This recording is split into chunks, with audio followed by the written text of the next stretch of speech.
এই ভিডিওটায় প্রথম থেকে আপনারা মাইকের একটু শব্দ শুনতে পাবেন, হয়তো অসুবিধা হতে পারে, একটু মানিয়ে নেবেন, কারণ নির্বাচন কালকে আমাদের প্রথম দফার নির্বাচন। তো যে কারণে তাদের কাজ তারা করছে, আমরা চাষি আমাদের কাজ আমাদের করতে হয়। তো এই যে শশা গাছগুলো দেখছেন, এই যে শশা গাছ, মাচা ছুঁই ছুঁই, মাচা আর 2-1 দিনের ভিতরে সার দিলেই কিন্তু মাচার উপরে উঠে যাবে। তারপরে যখন 40 দিন মতো বয়স হবে, প্রথম জালি আপনি দেখতে পাবেন, ফুল জালি স্টার্ট হবে। তারপরে শশা কিন্তু আপনি হারভেস্ট করতে পারবেন কয়েকদিনের ভিতর থেকে। তো এই যে সময়টা সামনে আসছে, এবার কিন্তু শশার দাম দারুণ থাকবে। এখন বর্তমান 45-50 টাকা কিন্তু পাইকারি বাজার চলছে। তো শশা বলুন, সবজি বলুন, একটা সুন্দর সময় যাচ্ছে। দুদিন আগে ঝিঙের ভিডিও দিয়েছি, আপনারা দেখতে পাচ্ছেন সেখানে কি দাম চলছে, 45, 42, 47 টাকা করে বর্তমান এখনও পাইকারি চলছে। তো দাম, শশার দাম কমবে না। আপনারা যারা শশা চাষ করেছেন একটু পরিচর্যা করুন, যত্ন করুন। এখানে যে সারটা দিতে আসলাম সেটাই আপনাদের সঙ্গে এখন তুলে ধরবো, আর একটা অনুখাদ্য দেব। আর সার দেওয়ার পর যদি সময় থাকে, বেলা ওইদিকে ডুবতে চলেছে, যদি সময় থাকে তাহলে আমি যে কীটনাশকটা দেব সেটা আপনাদেরকে দেখাবো। তার আগে অবশ্যই বলে দিচ্ছি কোন কীটনাশক দিচ্ছি, মানে দেওয়া উচিত এই সময়, কেনই বা দেব। আর কালকে সকালবেলা একটা ছত্রাকনাশক দেব, যেন শশার পাতাগুলো আমাদের এইভাবে সবুজ রকমেরই যেন থাকে। মানে হঠাৎ করে যেন আমাদের যে downy mildew, late blight, early blight, এই যে সমস্যাগুলো হয় না, ছত্রাক জাতীয় সমস্যা আমাদের যেন না লাগে। প্রচণ্ড গরম পড়ছে, এই গরমের ভিতরে শশার পাতাতে থ্রিপসের অ্যাটাক হবে, মাকড়ের অ্যাটাক হবে। কিন্তু আমার গাছে এত দূর পর্যন্ত উঠে গেল, মাত্র একবার আমি কীটনাশক দিয়েছি। আমার গাছ এত দূর পর্যন্ত উঠে গেছে, এখানে মাত্র একবার কীটনাশক দিয়েছি 7-8 দিন বাদে, সেটা হচ্ছে প্রফেক্ট সুপার, তার সঙ্গে ফাঙ্গিসাইড ডিডোমিল গোল্ডের সঙ্গে মিশিয়ে দিয়েছিলাম। তা এখনও কিন্তু এই উপরে যে পাতাগুলো দেখছেন, নিচের পাতা, নিচে কিন্তু 2-1টা সাদা মাছি আছে, ওপরে পাতায় কোনো থ্রিপস নেই, মাকড় নেই। টোটাল আপনাদের অল্প একটু বাদেই দেখাবো গাছগুলোর চেহারা, তাহলেই বুঝতে পারবেন। কারণ আছে বলছি, যে প্রচণ্ড গরম পড়ছে, মাটি তো ভেজা রাখছি। আর এখানে নিচে দেখছেন ন্যাচারাল মালচিং যেটা, সেটা হচ্ছে ঘাস। আমাদের এখানে শশা চাষ আপনারা দেখে থাকেন, কোনো পরিচর্যা করা লাগে না, শুধুমাত্র এই ঘাসের ভিতরে, মানে এর আগে পোড়া ওষুধ দিয়েছিলাম, পোড়া ওষুধ দিয়ে, মানে প্যারাকুয়েট যেটা, জমিটা একটু ঘাসগুলো সব নির্মূল হয়েছিল, মাথা পুড়ে একদম লেভেল হয়ে গেছিলো, তখন তাওয়া তাওয়া করে বীজগুলো বসানো ছিল। তারপরে সেচ দিচ্ছি, সেচ দেওয়ার পর অটোমেটিক ঘাসগুলো আবার জন্ম নিয়েছে। তো এই ঘাসগুলো এখন আর পোড়া ওষুধ দেবো না। যদি পোড়া ওষুধ দিয়ে মাটি বেরিয়ে যাবে। তো আমাদের মাটির প্রকৃতি একটু অন্যরকম। যদি এই যে প্রচণ্ড তাপ না, আপনি জল দেবেন 3 দিন বা 2 দিনের ভিতরে দেখবেন মাটি ক্র্যাক হচ্ছে। আর শশা চাষের আসল রহস্য হচ্ছে মাটি যদি ক্র্যাক নেয়, যে মাটিতে আপনার এঁটেল প্রকৃতির, যখনই দেখবেন জল কষ্ট হবে, ওপরটা ক্র্যাক, মানে ফাটল দেবে। 1 আঙুল বা 1.5 আঙুল পর্যন্ত জল যত কষ্ট হয় তত ফাটা দেয়। তখন কি, যখনই মাটিটা ফেটে যায়, তখনই এই শশা গাছের যে শিকড় ওই ঘাসের ভিতর দিয়ে যাচ্ছিল না, সেখানে ছিন্ন হয়। মাটিটা যখনই ফেটে যায়, ওখান থেকে শিকড় ছিন্ন হয়, গাছ দুর্বল হয়ে পড়ে, পাতা হঠাৎ করে বসে যায়, হলুদ হয়ে যায়, গাছ কিন্তু মাচাতে উঠতে চায় না। এই জন্য আমাদের ঘাস জমিতে রাখতে হয়। এই যে ঘাস বড় হচ্ছে, পরে ছেটে দেবো, একটা মুনিশ নেব, ছেটে দেবো, অথবা যাদের গরু আছে, ছাগল আছে, তাদেরকে বলবো ঘাসগুলো কেটে নিয়ে যেতে। ওই যে ওখান দিয়ে কেটে নিয়ে যাচ্ছে, তারা কিন্তু কেটে নিয়ে যাবে। এবার গাছ উপরে মাচা যখন ভরে যাবে, তখন ঘাসগুলো তখন অতটা কিন্তু বাড়বে না। তো এই জন্য আপনারা ঘাস দেখে হয়তো ভাবতে পারেন কেমন চাষ, এত অযত্নের। আসলে শশাটাই আমাদের এখানে এইভাবে করতে হয়, কারণ দেশি জাতীয় শশা, দেশি টাইপের শশা, ঘাস থাকলে তবেই আপনার শশাটা ভালো হয়। জমি চাষ লাগে না, কিছু লাগে না, এইভাবেই হচ্ছে। তো আসুন এবার সারের কথা বলি।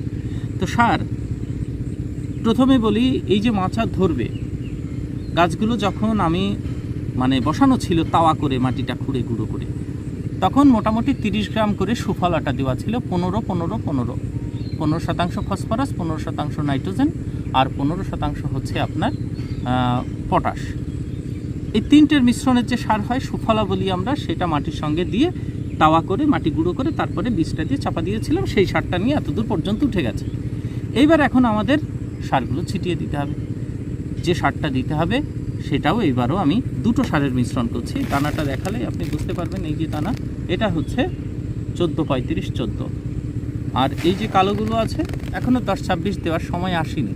আর শশাতে এই গরমের ভিতরে 10-26 দেওয়ার প্রয়োজন নেই, অত পটাশ গাছ লাগবে না, গাছ শক্ত হয়ে যাবে। কেমন?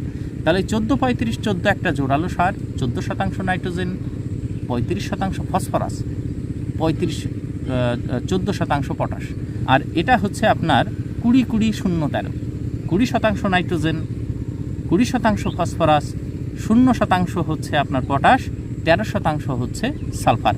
তাহলে দেখুন এই দুটো সারের যখন মিশ্রণ বানাচ্ছি, হাফ হাফ করেছি, নাইট্রোজেন, ফসফরাস, পটাশ আর ওইদিকে সালফার পেলাম। পটাশের ভাগটা মাত্র 14%, কিন্তু এর ভিতরে 14% নাইট্রোজেন আছে, এর ভিতরে 20% নাইট্রোজেন আছে। নাইট্রোজেনের পরিমাণ বেশি হয়ে গেল, যেটা এখন গাছের বৃদ্ধিতে এই মুহূর্তে দরকার আছে। পটাশ 14 যথেষ্ট আছে, সালফার এক্সট্রা পেয়ে গেলাম এই দুটোর মিশ্রণে। বাংলাদেশে আপনারা রত্ন বলে যে সার পাওয়া যায় সেটা দিলেই যথেষ্ট। তার ভিতরে নাইট্রোজেন আছে, পটাশ আছে, ফসফরাস আছে, সালফার আছে। তার ভিতরে নাইট্রোজেন অনুপাত একটু কম থাকার দরুন আপনারা কিছু ডিএপি মিশিয়ে দেবেন, তাহলে একদম পারফেক্ট মিশ্রণ হবে। এই হচ্ছে আপনার দানা সারের কথা আপনার বললাম। ইউরিয়া জাতীয় সার মোটেই দেবেন না পাতাতে, আপনার তাহলে রোগের আক্রমণ বেশি দেখতে পাবেন। গাছের পাতার মানে এই যে রোদ হয় না, পাতার থিকনেস কমে যাবে। দিনের বেলা দুপুরবেলা দেখবেন পাতাগুলো নেতিয়ে পড়ছে, জল থাকতেও নেতিয়ে পড়ছে। শক্ত স্ট্রেংথ ঠিক রাখতে হবে। গেল। এবার একটা অনুখাদ্য মাইক্রোনিউট্রিয়েন্ট অবশ্যই সুসমভাবে গাছে দিয়ে যেতে হবে। তো আমি এখানে দেখতে পাচ্ছেন এই যে ভিটাএস, এর ভিতরে নাইট্রোজেন বাদে যেগুলো থাকে magnesium, manganese, copper, boron, zinc, এই জাতীয় যে মিশ্রণটা সেটা এর ভিতরে আছে।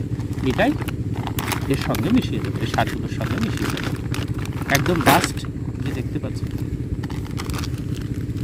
দিয়ে গোড়াতে ছিটিয়ে দেবো। এটা পরে দিচ্ছি, বালতির ভিতরে ঢালবো ডাইরেক্ট, যেটাতে দেবো, না হলে এটা এই ব্যাগ থেকে বাইরে বেরিয়ে যাবে। তো যাই হোক, এই সারের কথা আপনাদেরকে বললাম। আর জলের কথাটা না বললেই নয়। গরমে শশা জাতীয় ফসল, ঝিঙে বলুন, উচ্ছে বলুন, জল কষ্ট কখনো দেবেন না। মাটি সবসময় ভেজা ভেজা রাখবেন, মানে মাটিতে নরম থাকবে, ফাটবে না, কখনো কোনো রকমে ফাটবে না। উপরে লেয়ার যেন একটু নরম থাকে, আঙুল দিলেই আপনি বুঝতে পারবেন, শক্ত যেন না হয়ে যায়, কেমন। তো জলটা মাস্ট ভালোভাবে দিয়ে যাবেন, তাহলে গাছ কিন্তু আপনার ওই ব্যাকে আসবে না, রিভার্সে যাবে না, সবসময় উপরের দিকে যাবে। এবার যেটা কীটনাশক দেবো, এই মুহূর্তে যেটা দিতে হয় সব জায়গায় পাওয়া যায় ইমামেকটিন বেনজোয়েট। টেকনিক্যাল বললাম ইমামেকটিন, তো এটা আছে বায়োডোজ। এটা ভালো কাজ করে, অনেক দিনের পুরনো ওষুধ, এটা ব্যবহার করি আমি। বায়োডোজ এটা কেন করি শুনুন। এই যে মাথার পাতা আছে না, এই পাতা, এর ভিতরে গিয়ে এই যে এই কচি পাতার ভিতরে এখন ছিদ্র করে লেদা পোকা। গরম হচ্ছে, লেদা পোকার আক্রমণ হবে। তো এর ভিতরে যদি লেদা পোকা ঢুকে যায়, তাহলে সেখানে বসে কী করে বলুন তো, মাথার ক্ষতি হয় না, কিন্তু এই কচি পাতাগুলো খায়, ছিদ্র করে।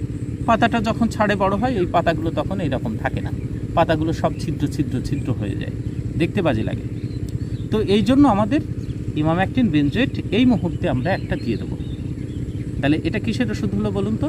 লেদা পোকা মারার ওষুধ ইমামেকটিন বেনজোয়েট। বিভিন্ন কোম্পানির পাওয়া যায়, পিলেথোরা পাওয়া যায় আদামা কোম্পানির, এই যে বায়োডোজ পাওয়া যায়, একটু বেশি আক্রমণ হলে ভায়াগো পাওয়া যায়, মানে বিভিন্ন ওষুধ আছে।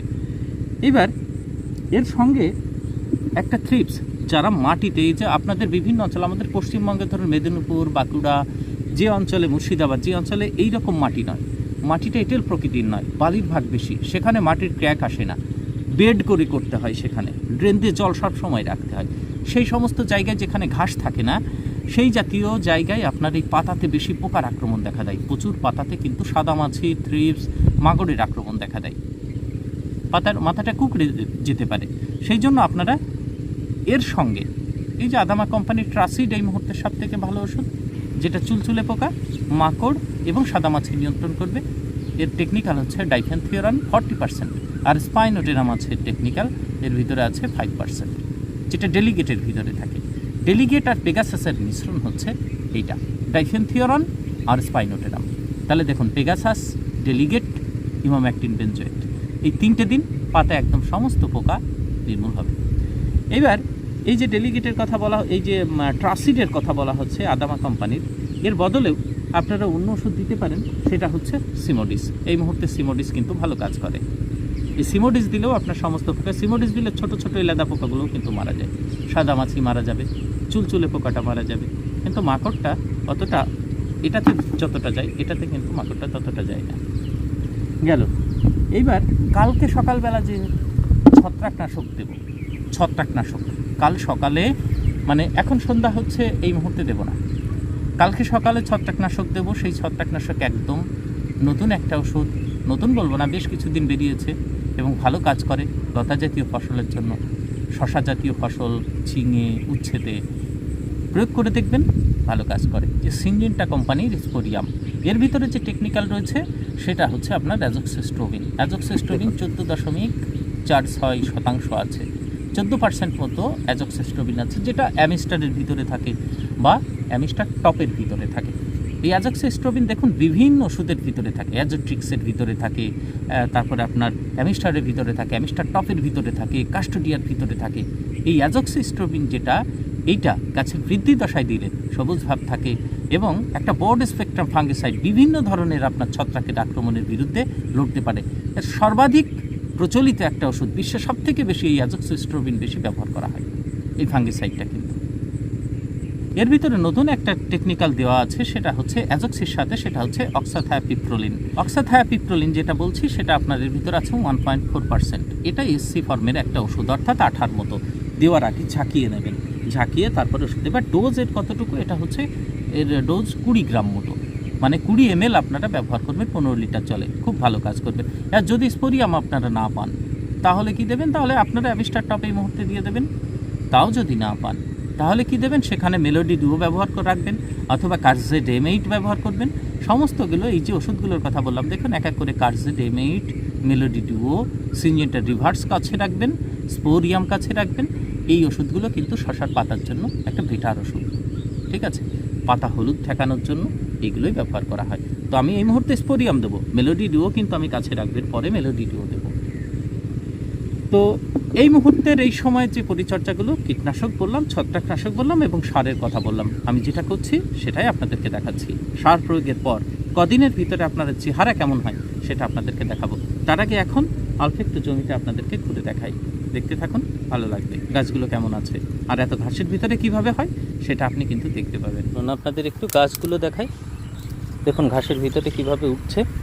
এই সার প্রয়োগ করার পরে কিন্তু এই গোড়াগুলো একটু ছেটে দেবো, পরিষ্কার করে দেবো।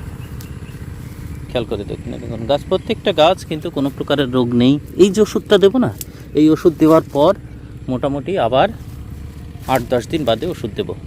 এই যে নিচেই যে ঘাসগুলো আছে, যখন সেচ দেব, সেচ দেওয়ার পর এই যে নিচেই যে ঘাসগুলো আছে, এই ঘাসগুলো অ্যাকচুয়ালি এই দেখুন এখানে আপনাদের দেখা, এই যে পাতাটা যে ছিদ্র করার কথা বলছিলাম না, এই যে ছিদ্র করছে, খেয়াল করে দেখুন, এই যে কচি পাতাগুলো, এটাই লেদা পোকাই করে, যে জন্য এই মুহূর্তে আপনারা দেবেন, তাহলে এই পাতাগুলো এরকম সমস্যা হবে না।